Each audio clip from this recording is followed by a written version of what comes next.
I'm gonna start going over our stuff for class today. So today we're going to be going over pitch and notation.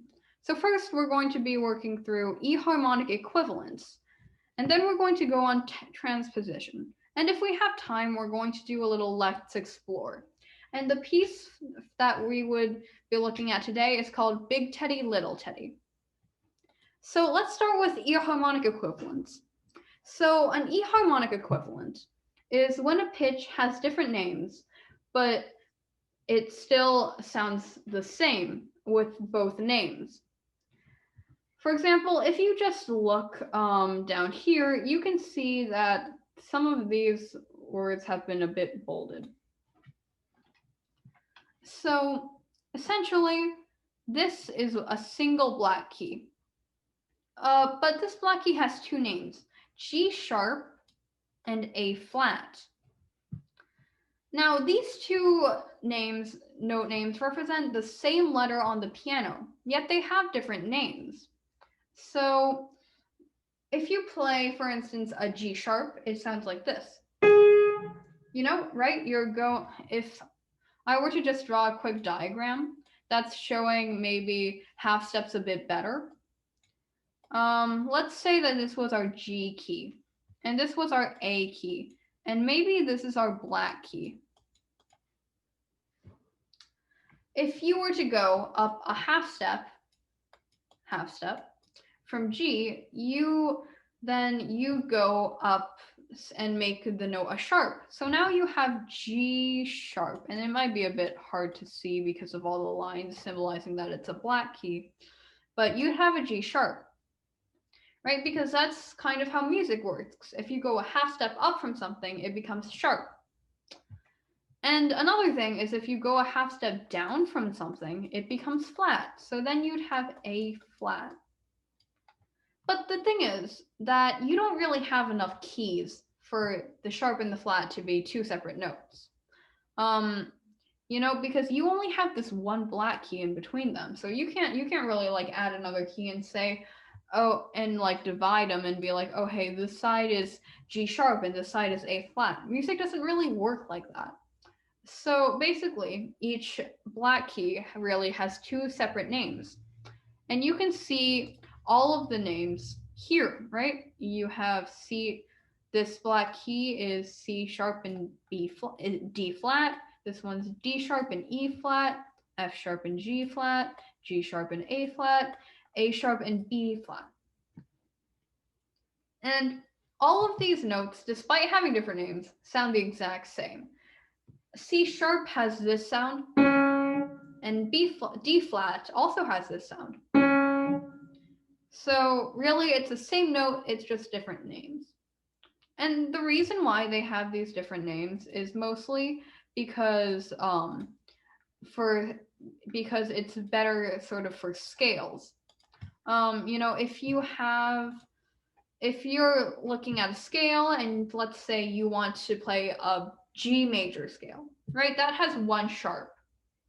Let's say, and we know that this is F sharp, but let's say we didn't have these enharmonic equivalents. Let's say that F sharp did not exist. We only have G flat, right? So a C major scale will go C, D, E, F, G, A, B, C, right? It goes through all of the notes of the musical alphabet. But then if every note key only has one name, and let's just say they're all flats, then you kind of go like G, A, B, C, D, E, G, B. G, G, sorry. And then that just sounds kind of weird because now you have like way too many G's in this scale and you don't have an F. You just kind of leave the F space empty.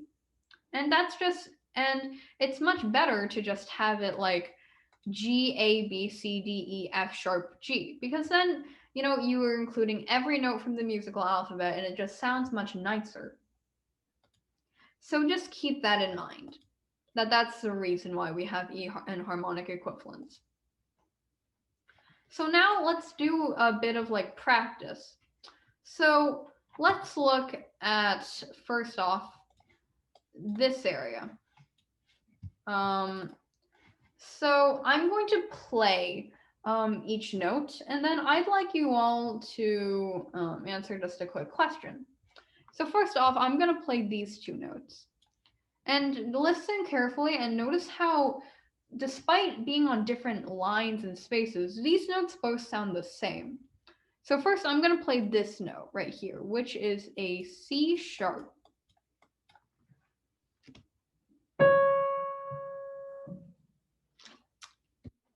So that's what a C sharp sounds like. And now I'm going to play this note, which is a D flat. That sounds the same, right? And even though these notes, they look so different, but they actually sound like the exact same. And now let's look at this. So this is a G flat. And listen to how this sounds. And then compare it to an F sharp. They sound the exact same, right? Let's do another example. You have a G sharp and an A flat. So let's play the G sharp first. And now the A flat. That sounds the exact same, right? So, a quick question. Would you say that these notes are enharmonic equivalents or half steps? And in order to answer this question, I'd like you to either say what you think is the answer out loud, like unmute yourself and say it, or you can also type it in the chat. And there's no penalty for having a wrong answer. It's just like a learning experience, right? So what are these notes called? Are they called enharmonic equivalents or are they called half steps?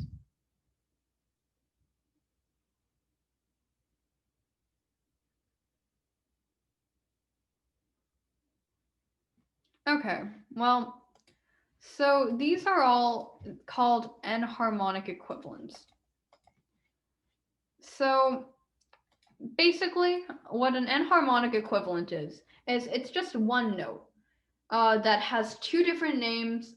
It's just when you have a note that has two different names, but it sounds the exact same, right? Like this, for example, this C sharp and this D flat, they are enharmonic equivalents because they have different note names, but they sound the exact same. So now I'm going to go over these notes down here. So I'm going to play these all real quick. So let's start with the C and the C sharp. So this C is played like this.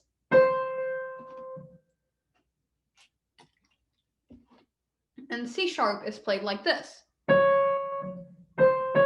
And notice how, even though these notes have the exact same name, they look really similar, they're on the same space, they're actually different notes, right? They sound different. Whereas like the C sharp and the D flat look really different but actually sound the exact same, these look really similar, but they actually sound completely different. And then if you were to go to this G and G flat, right, that sounds completely different. And then this G sharp and this G, right, that sounds completely different from each other despite being on the same space. And so this would be called a half step. And now I'm going to just do this practice real quick. So, name the E harmonic equivalent of each note. So first we have A flat. So if you were to look at it on this keyboard, an A flat would be right here. This would be an A flat. Now, does anybody want to tell me what the enharmonic equivalent of an A flat would be?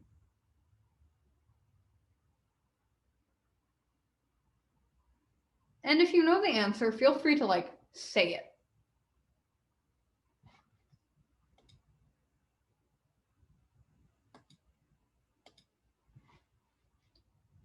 Okay, well, the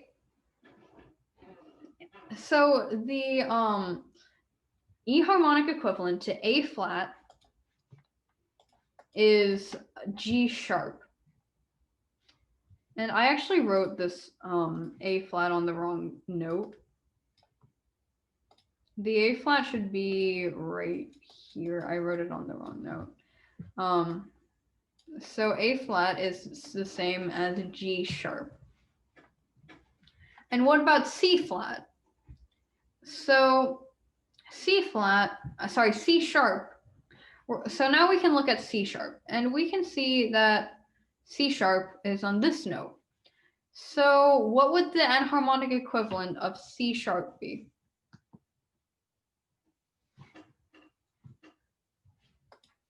Well, it would be D flat, because C sharp is here, and if you go from D and you go down a half step, then you get the same black key, but now it just has a different name. And then F sharp, you kind of do the same thing, right? You go from F, you can go a half step up, and then what's a half step down from this white key? Well, it's G flat, because this white key is G. So if you go down, a half step, it'll be G flat. And the same thing applies for E flat and D sharp. So if you go down a half step from E flat, then you're going to have, so if you go down a half step from E, then you're going to have an E flat. And then you can see on the other side of this black key, you have a D. And if you go up one, it's a D sharp. And then my last example is kind of a bit different, right? So you have your F key, but now instead of a black key, this is a white key we're talking about. So now we know, so from what we learned, what would the enharmonic equivalent to this be? Well, now it would be E flat, E sharp, because for this entire time, we've been basing this off of black keys. You know, up a half step from D is D sharp, but this is the same note as what's down a half step from E, also known as E flat. But white keys can also have enharmonic equivalents. So for example, the enharmonic equivalent of F would be E sharp. And for example, the enharmonic equivalent of C would be B sharp. Now, enharmonic equivalents, they're only used in